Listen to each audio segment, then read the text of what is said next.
नमस्कार। आज हम अमेरिकी वैश्विक प्रभुत्व मतलब उसकी जो ग्लोबल हेजमनी है उसके कुछ पहलुओं और विरोधाभासों पर थोड़ी गहराई से बात करेंगे, खासकर ईरान और इजराइल के संदर्भ में। हमारे पास जो स्रोत हैं वो जुड़े हैं America's fading hegemony, Iran, Israel and the cost of hypocrisy.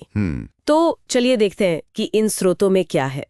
अमरीकी विदेश नीति के जो स्तंभ हैं उसके तरीके और हाँ उसके नतीजे क्या बताए गए हैं। बिल्कुल। और ये समझना जरूरी है कि ये स्रोत अमेरिकन पावर के 3 मेन पिलर्स कैसे दिखाते हैं। हाँ। एक तो है उनका मतलब सैन्य दखल का लंबा इतिहास। हाँ। दूसरा वो आर्थिक दबाव का इस्तेमाल, जैसे स्विफ्ट सिस्टम पर कंट्रोल। अच्छा, वो इंटरनेशनल बैंक ट्रांसफर वाला। हाँ वही। और जाहिर है प्रतिबंध। हाँ। और तीसरा है डिप्लोमेसी में मतलब कूटनीति में एक तरह का दोहरा रवैया। हाँ ना। खासकर इजराइल और ईरान के मामले में। ये सैन्य दखल वाला पॉइंट तो आंकड़े वाकई हैरान करते हैं। स्रोत कहते हैं कि 1776 से अमेरिका ने लगभग 400 सैन्य हस्तक्षेप किए हैं। हाँ 400। और उनमें से आधे तो 1950 के बाद ही हुए हैं, मतलब पिछले 70-75 सालों में। बाप रे। और आर्थिक मोर्चे पर ईरान पर जो प्रतिबंध लगे हैं उनका असर? हाँ, उसका मानवीय असर साफ दिखता है, जैसे दवाइयों के इंपोर्ट में दिक्कतें। खासकर 2018 के बाद जब ईरान के सेंट्रल बैंक को टारगेट किया गया, वो तो मानवीय लेनदेन के लिए एक जरूरी चैनल था, ये तो गंभीर बात है। और यही पैटर्न, यही दोहरापन हमें इजराइल, ईरान, अमेरिका वाले त्रिकोण में और साफ दिखता है। कैसे? स्रोत इजराइल को एक कह सकते हैं कि एक खास सहयोगी की तरह दिखाते हैं। सालाना $3.8 बिलियन की भारी भरकम सैन्य मदद। 3.8 बिलियन? हाँ, और एडवांस हथियार जैसे F-35 जेट्स।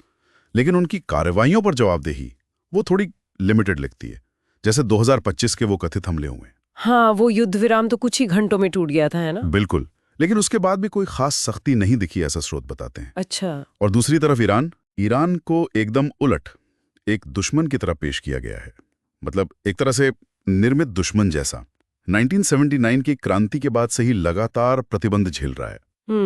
स्रोत कुछ बहुत ही दर्दनाक उदाहरण भी देते हैं, जैसे वो तितली बच्चे एपिडर्मोलिसिस बुलोसा वाले। हाँ, मैंने पढ़ा था वो। स्वीडन से आने वाली खास पट्टियां ना मिलने से 30 बच्चों की मौत हो गई।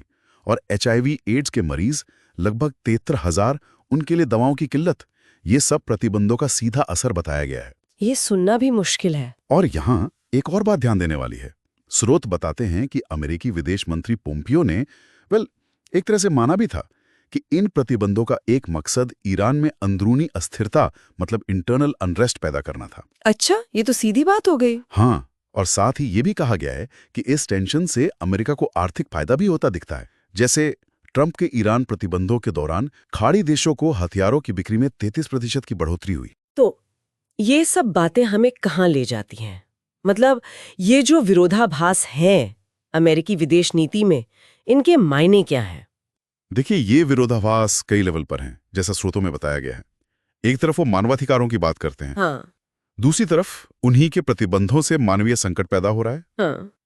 एक तरफ रूल बेस्ड ऑर्डर की वकालत, दूसरी तरफ इंटरनेशनल कोर्ट ऑफ जस्टिस के फैसलों को नजरअंदाज करना, जैसे वो 1986 का निकारागुआ वाला मामला था, या फिर इजराइल के लिए बार बार वीटो पावर इस्तेमाल करना। हाँ, ये पैटर्न तो दिखता है। और भी हैं, जैसे आतंकवाद के खिलाफ लड़ाई का दावा, पर यमन में सऊदी हमलों के लिए हथियार सप्लाई करने का जिक्र, जहां स्कूलों पर हमले हुए। और अभी हाल में वेनेजुएला से तेल ज्यादा खरीदना शुरू किया, जबकि ईरान के तेल पर रोक जारी है। बिल्कुल। तो अगर हम बड़ी पिक्चर देखें तो स्रोतों का मेन तर्क ये है कि अमेरिकी विदेश नीति में एक बुनियादी टकराव है। वो यूनिवर्सल वैल्यूज की बात तो करते हैं, लेकिन उन्हें लागू करने में रणनीतिक फायदे देखते हैं, मतलब सिलेक्टिवली अप्लाई करते हैं। और ये तनाव जाहिर है उनकी ग्लोबल लीडरशिप की लेजिटिमेसी पर सवाल उठाता है। सही बात है। और स्रोत इस तरफ भी इशारा कर रहे हैं कि शायद अमेरिका का वो एक तरफा दबदबा, वो यूनिपोलर मोमेंट अब शायद ढलान पर है। अच्छा, उसके क्या संकेत बताए गए हैं? जैसे वो 2025 का ईरान इजराइल संघर्ष विराम, जो कथित तौर पर घंटों में ही खत्म हो गया, वो दिखाता है कि शायद जमीनी हकीकत पर कंट्रोल कम हो रहा है। फिर चीन और रूस जैसी ताकतों का उभार और अमेरिकी प्रतिबंधों का असर भी शायद कम हो रहा है। जैसे बताया गया है कि ईरान के साथ 47 देश वैकल्पिक तरीकों से व्यापार कर रहे हैं, जैसे बार्टर सिस्टम। यानी दुनिया शायद बदल रही है। बिल्कुल। तो संक्षेप में कहें तो इन स्रोतों का निचोड़ ये है कि अमेरिकी प्रभुत्व जो है वो मिलिट्री पावर, इकोनॉमिक प्रेशर और सिलेक्टिव डिप्लोमेसी के कॉम्बिनेशन पर टिका रहा है। लेकिन उसके अपने अंदरूनी विरोधाभास, उसकी मानवीय कीमत और बदलती हुई दुनिया, ये सब मिलकर उसके असर को, उसके प्रभाव को चुनौती दे रहे हैं, कमजोर कर रहे हैं। और आखिर में ये स्रोत एक बहुत ही अहम सवाल छोड़ जाते हैं हम सबके सोचने के लिए कि अगर दुनिया सचमुच एक मल्टीपोलर मतलब बहुध्रुवीय व्यवस्था की तरफ बढ़ रही है, तो क्या अमेरिका को अपनी विदेश नीति में ये जो कथित दोहरापन है, हिपोक्रेसी है, उसे छोड़ना होगा? क्या उसे सच्ची मल्टीलैटरलिज्म अपनानी होगी ताकि वो आगे भी प्रासंगिक बना रहे? या फिर वो अपनी पुरानी ताकत की यादों के सहारे ही चलता रहेगा, जो जबकि दुनिया आगे निकल जाएगी? ये वाकई सोचने वाली बात है।